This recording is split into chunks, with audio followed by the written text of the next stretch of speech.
In case you have to join the perimeter rope, please follow these steps.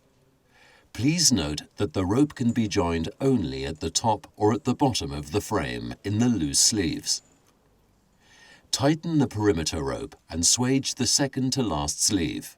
This will allow the tension to remain intact.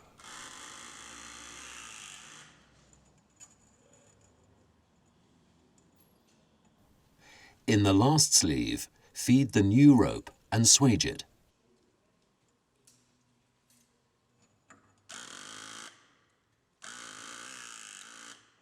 Cut off the excess cable.